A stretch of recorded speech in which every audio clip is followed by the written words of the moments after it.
I, in 1972, went to the US on a Fulbright, or was what was then a senior Fulbright-Hayes scholarship. It was my first sabbatical leave.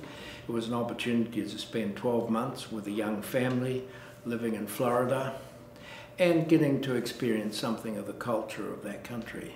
I worked with a colleague called Merle Batiste, and we actually collaborated from then for probably a period of 2 or 3 decades. Well, my career has been largely at the University of Canterbury, where I have now, from which I've now retired, and this was essentially a teaching and research career. I spent time at numerous other institutions, from places like Berkeley, Emory University, Tokyo Institute of Technology, York University, Oxford, etc. So the university offers a rich opportunity to experience other cultures. And the importance of the Fulbright program as a young academic was that I actually got to know some of the major players in what was and what is one of the most important countries scientifically in the world. So it was an opportunity to personalise science, to get to know how the players were operating, something about them, and to really understand what was motivating these people, and to see a system that was at that stage much more sophisticated than the New Zealand system. In those days, the cohort in a university was rather low in New Zealand, whereas in America the tertiary industry was a major industry. Perhaps 50% of the cohort were in a tertiary institution, and New Zealand at that stage had not scaled up to that level. The facilities in America were good. The facilities in New Zealand were starting to develop.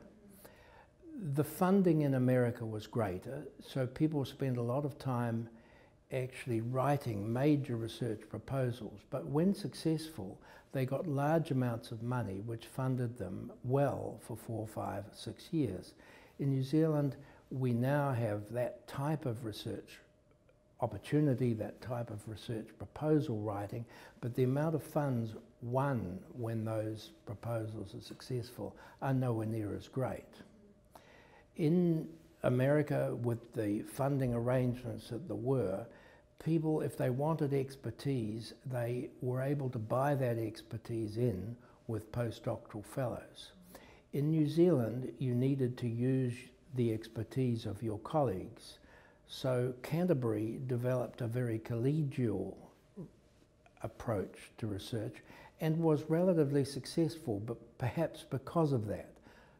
Whereas in America, they were operating very much as individual groups. I had always been interested in small ring chemistry, and in particular a 3-membered ring with an oxygen in it.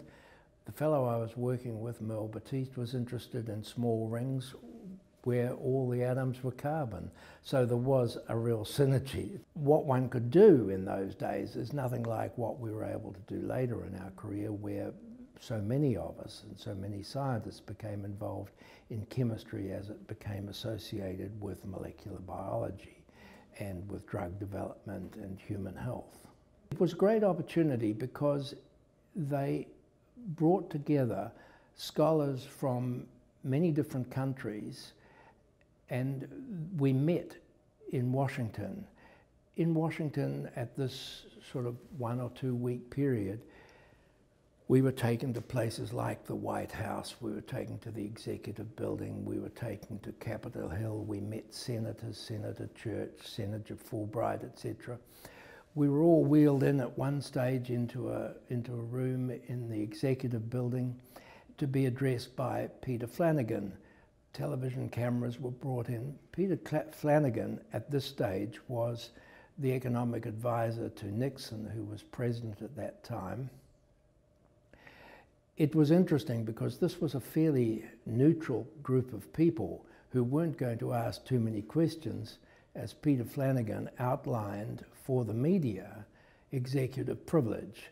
So we were part of that initial introduction to the argument of executive privilege. It was a very tense time in America.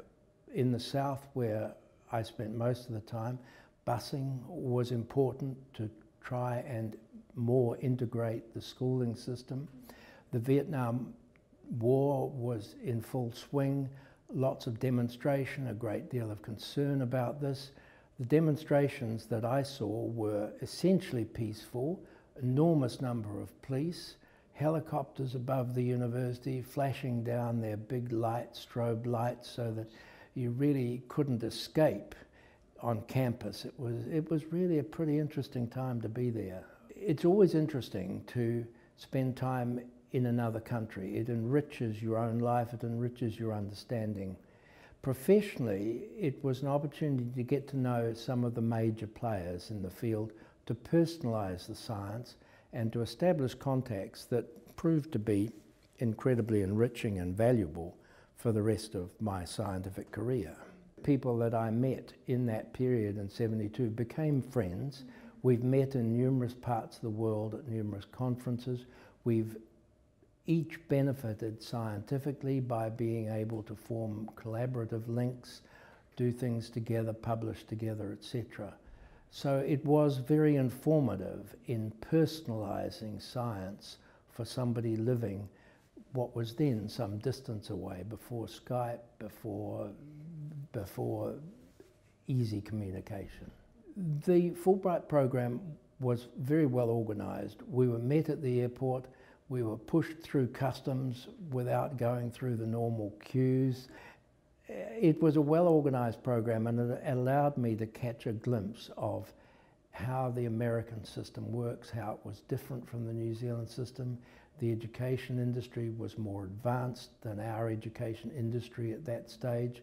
And so in effect, you could see some of the changes that were going to take place in New Zealand. And American people are lovely people. It's a very interesting country, a fascinating place to go.